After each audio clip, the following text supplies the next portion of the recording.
But yeah, Mike, Jimmy Johnson, Elliott Sadler is where at lap 65, the third caution, the 48 and the 19, they have not been to pit road since the start of this race.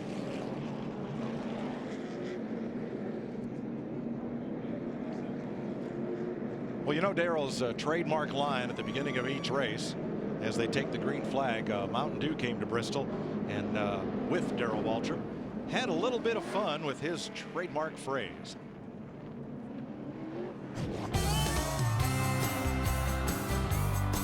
There's folks over here, and they're going to do boogity, boogity, boogity, let's go racing, boys! Boogie, boogity, boogity, let's go racing, boys! Let's go racing, boys! Do I sound anything like these people? Boogity, boogity, boogity, let's go racing, boys! Thanks, Darrell. How about another big hand for Darrell? Well, the best contestants got the fans on their feet, just like DW did on race day when he wheeled the old number 11 Mountain Dew Buick to victory here at Bristol. That was a cool thing to do. That was a lot of fun. The Mountain Dew people had a little stage set up back here, and we drew a crowd, man. Lots of imitators, only one original. Yeah, they were good though. I have to do that some more. Looking at Marcus Ambrose, who will restart 11th. I like what Frankie Kerr has done with this 47 car. You know, Marco started back in the 13th position. He was one of those cars that stayed out on that first caution, actually the first two. And Frankie Kerr, the crew chief, brought him to pit road. Didn't really give up that many positions. They're going to restart in 11th after coming in second. Sterling Marlin got the free pass, so only John Andretti one lap down. Oh, we're going to have a restart. New sheriff in town here very shortly. A sheriff named Bush. Uh-huh. Kyle Busch in the 18 car moves up the racetrack, gets that run on the high side. I would say he'll take the lead probably when we get off of turn 2, maybe before turn 2. Why wait? Yeah, he's liking that outside. That is really, really working. Go down here, corner. You're clear right there. Now, most likely, once he makes that pass, he'll back off a little and start running the bottom and just save a little time. Well, that was his fastest lap of the race, Darrell. 16:01, coming on lap 69. Yep.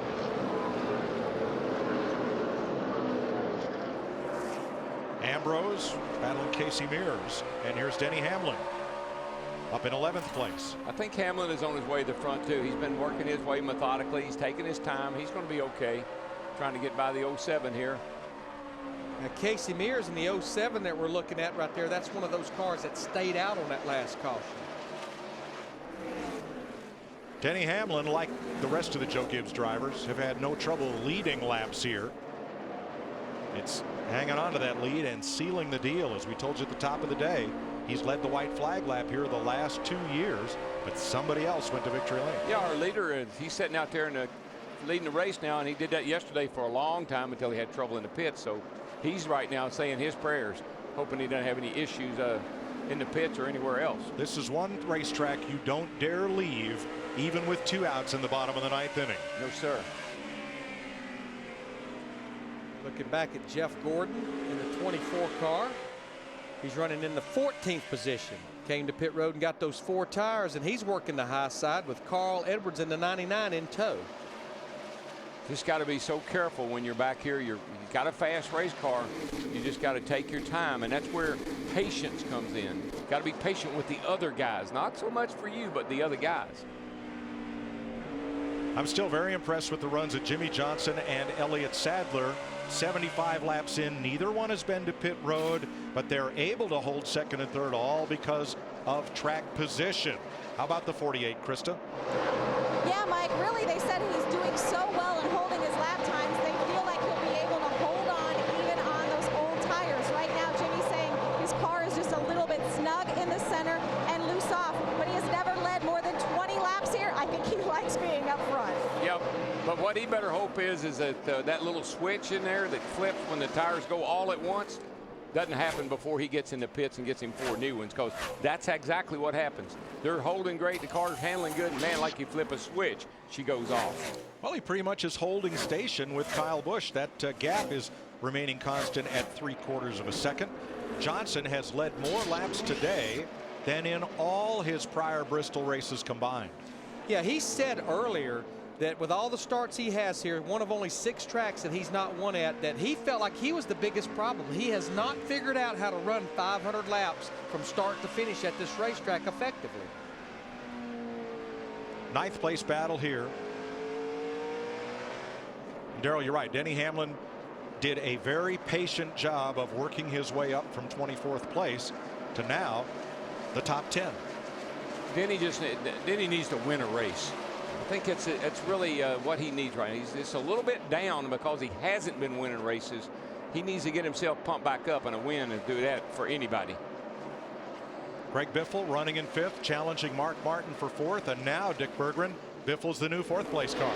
Yeah, he's got a very good race car, Mike. Greg Biffle does, but he's less worried about the car than he is about himself. Earlier this week, he had an accident fishing, dangerous sport fishing, it turns out. He fell off his fish boat, landed on his back, tore the cartilage off several of his ribs, and he's a hurting guy. But moments ago, he radioed the crew and told them that although he is in pain, it's not getting any worse. The key for Biffle, do what Darrell said, be able to roll the thing on the truck at the end of the day. Biffle has finished all but 2 of the possible 6,010 Bristol Cup laps he has had a chance to run here. And what he's talking about and what he's complaining about is usually after the race, not before. Those are kind of injuries you sometimes have when the race is over with.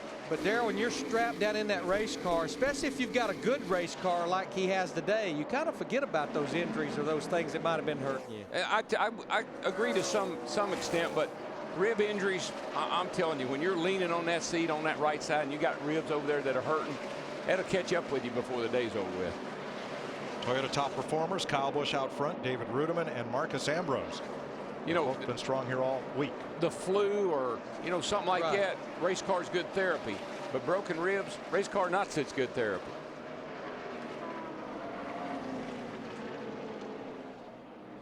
You know, when Kyle Busch, he's already won 2 Camping World Truck Series races. He's won a Nationwide Series race. He won the Sprint Cup Series race at Las Vegas. He became the first driver in the history of NASCAR to win in all 3 series in the first 4 races of the season. Wow. Well, he is setting a good pace here because look on the left of your screen. There are some good cars that are now in the danger zone of going 1 lap down because Kyle Busch is within a straightaway of the pack you see on your left. And just remember that 17 car's been in the wall. That 2 car has been in a wreck. So those cars may be off the pace a little bit right now.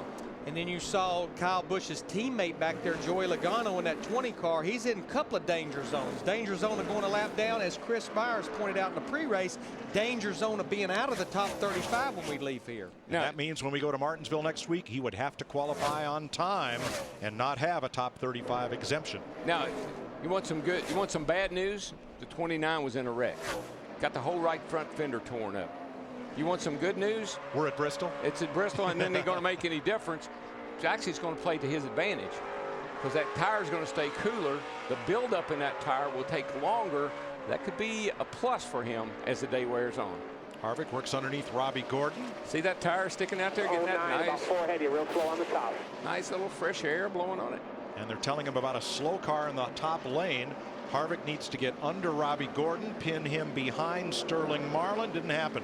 Gordon got there first. You know what? Kevin Harvick actually right there did a little give and take. And that's what you've got to do this early in the race, even when you're trying to fight to stay on the lead lap. I think that 09 is headed to the garage.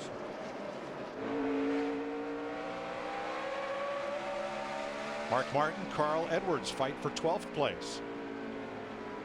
Somebody's got into Mark a little bit in the left rear. Casual contact. That's all. Martin trying to be the first driver to win at Bristol from the pole since Rusty Wallace did it in 1999. Mark would just like to be the driver of that 5 car that finishes a race. Yeah, that's an awesome job. Way to stay patient.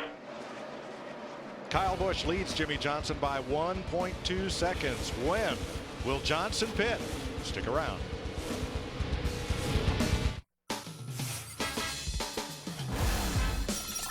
You're watching NASCAR on Fox.